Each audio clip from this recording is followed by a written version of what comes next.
Okay. Peter Jansen, DBA, yeah. Yeah, maybe I'll address this to Kun Kraisak. I'm interested in what maybe the panelists' view is of the timing of this incident and where Laos stands now. It seems to me, I was up in Vientiane for ASEAN, and one gets the sort of an impression that little Laos, landlocked Laos, is feeling its own strength a little bit these days. You know, it's been hosting ASEAN. It pushed through this Xayaburi Dam project, even though the Vietnamese are opposed to it, and Cambodia has second thoughts about it. I'm just wondering if, of course, we can't accuse the Lao officials of being responsible for Sombath's disappearance at this moment, but what's the political context in which this is happening? Are the Lao feeling like they can get away with something like this, perhaps, or is, as Kun Kraisak maybe is suggesting, the commercialism taking off to such a huge extent in Laos that any possible voice of criticism about these projects that are all corruption plagued is becoming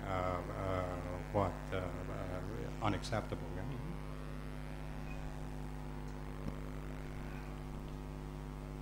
I think Ajahn Sulak has mentioned a very important point, that we should distinguish also within the differences which exist within the Lao government. In comparison to Burma, Laos has relatively been very peaceful as a country, with ethnic mixture as it has. I'm told that only about 20% of lowland Lao is in Laotian ethnic composition. The rest of them, of the Lao, are of different ethnic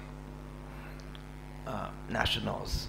And yet you don't see the conflict as you see in the 70s, like in Indonesia, massacres of people like in Timor, or for that matter, present-day Burma, in the case of Arakan or the Kachin state.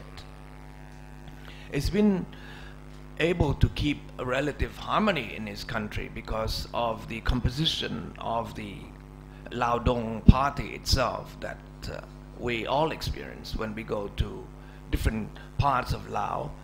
That very ethnic group that in majority would be in control of the very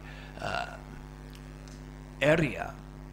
Like in Luang Prabang, for instance, they always had a governor that is Hmong. In the higher up hierarchy of the Politburo or the Central Committee of the Lao Dong would be composed of different national ethnic groups. Hence, the conflict would never develop into a violent conflict, as you see in the case of the Arakan Muslims or the Kachin, or for that matter the Chin state, or other areas in Burma. So to the credit, I always offer the explanation, Lao explanation to the Burma composition, but obviously it doesn't work. But that aside, the case of exploitation of natural resources of Laos, it's all Laos' inability in itself to build a working class, to industrialize, or to go into commercialized agriculture like the Thais has. So it's open to foreign invasion of high-tech construction of dams and plundering of its natural resources. So much so that what we have is, I believe 90% of the GDP is from selling energy to Thailand. And the Thai seems to be uncontrollable consumer of energy. The more shopping malls the building up, the more it consumes energy from our small country like Laos. So it got so used to this, I believe, this habit of selling what they call cheap energy, that it went for broke for the biggest dam probably in Southeast Asia, or the second biggest in Asia, that is a Sayaburi Dam. From studies that if you dam the main river of the Mekong, which is transboundary river, 60 million people will be affected. The Tonle Sap, which provides 50% of the food for Cambodians, will dry up eventually. Some 30 million of Vietnamese will be affected in the delta if fresh water is not pushed, the salinated water, back in the yearly what we call the seasonal changes. But Laotians, on the contrary, they built such a habit to this that they allowed the Chinese to build all sorts of incredible river transport, that when you see boats coming in from Laos into Thailand, both sides of the banks are completely destroyed by the ups and downs of the Mekong River itself.